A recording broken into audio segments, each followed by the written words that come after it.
As we've discussed all week long, we've spoken about grace and the importance of that, and we've also talked about standards. So today we're going to talk about grace-filled standards.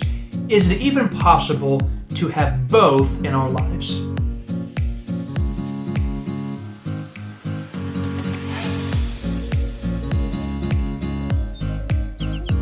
Some people think and hear of the word standards, and they automatically think of restrictions. Others hear the word grace and they immediately think of, I've got freedom.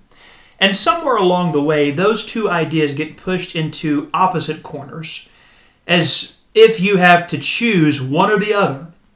But what if that tension isn't supposed to be resolved, but by choosing a side? What if it was supposed to be held and understood?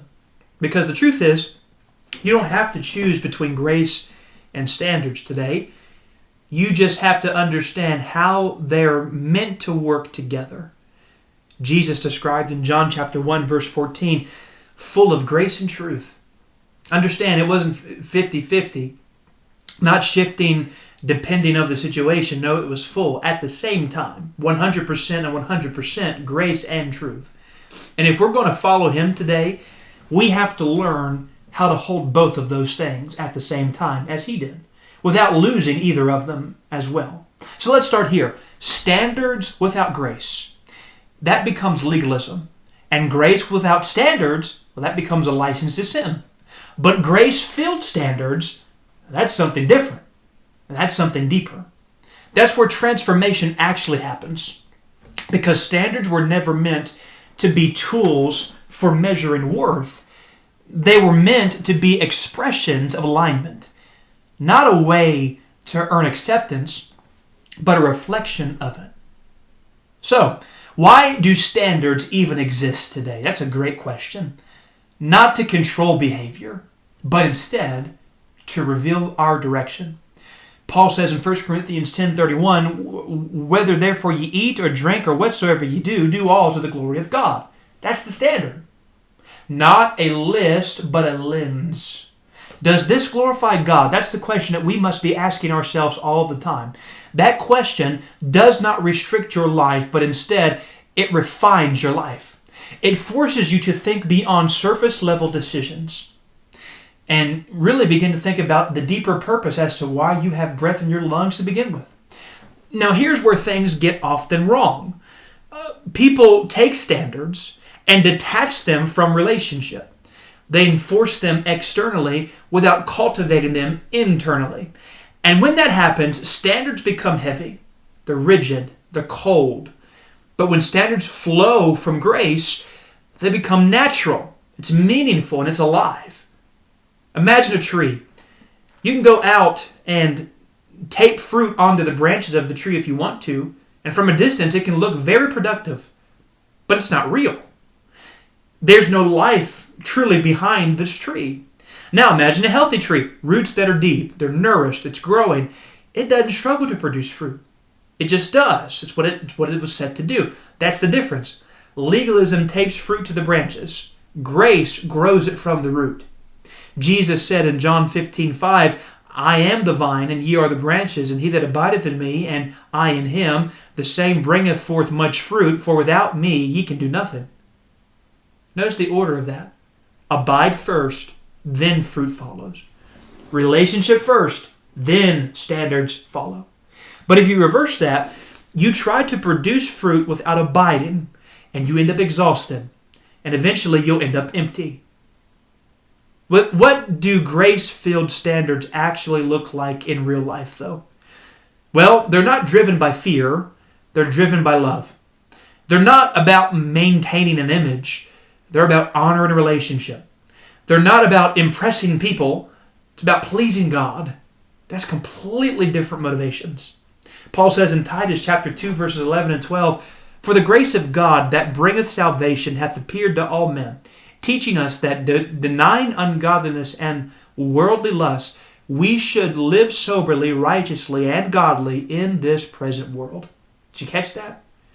Grace teaches, grace doesn't ignore standards. It instructs them. It shapes how you live. So if somebody says, I have grace, so standards don't matter, well, they've misunderstood what grace is. Because real grace leads to godliness, not carelessness. Now let's address another issue. If somebody says, I have standards, so I'm right with God, well, they've misunderstood what standards are. Because standards without grace can never produce righteousness. They can only produce performance, and performances have their limits. It can only carry you so far before something inside of you starts to crack. That's why Jesus confronted outward religion so strongly. Matthew 15 verse 8 says, the people draweth nigh unto me with their mouth, and honoreth me with their lips, but their heart is far from me. Everything looks right on the outside, but the heart was disconnected. And that's what God sees first. How do you hold both? How do you live with standards without becoming legalistic? It comes down to this. You let grace define the why, and truth define the what. Grace shapes your motives, and truth shapes your actions. And when those two work together, you get something that's balanced, something that's real. So let me give you another illustration.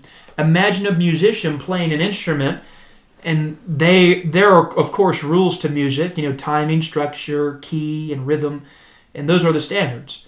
But within those standards, there's a freedom to create, to express, to bring something to life.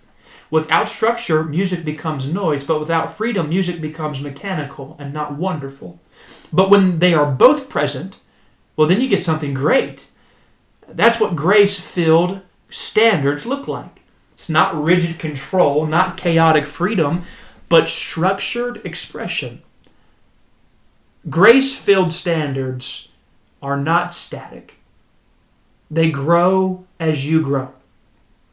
And what may have been a conviction at one level can deepen at another. Not because somebody forced it, but because your relationship with God matured.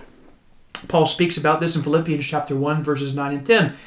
And this I pray, that your love may abound yet more and more in knowledge and in all judgment, that ye may approve things that are excellent.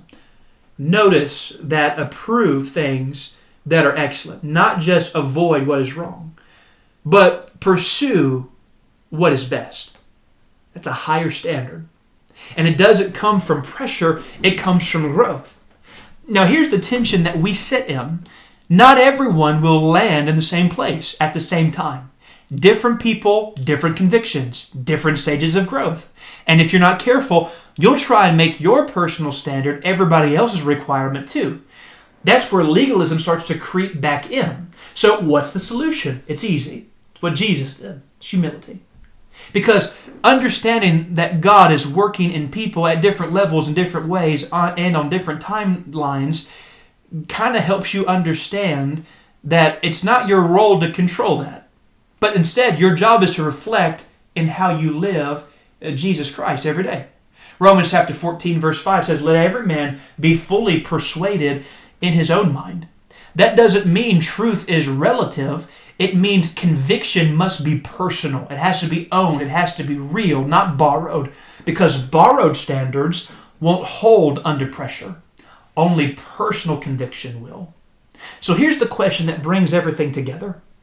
Are your standards flowing from your relationship with God? Or are they replacing it?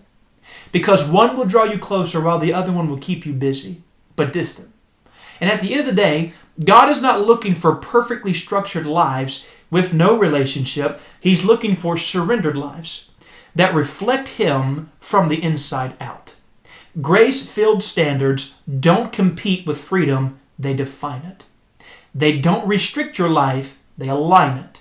And when grace and truth meet in the right place, you don't end up with confusion, you end up with clarity. Not a list to follow, but instead a life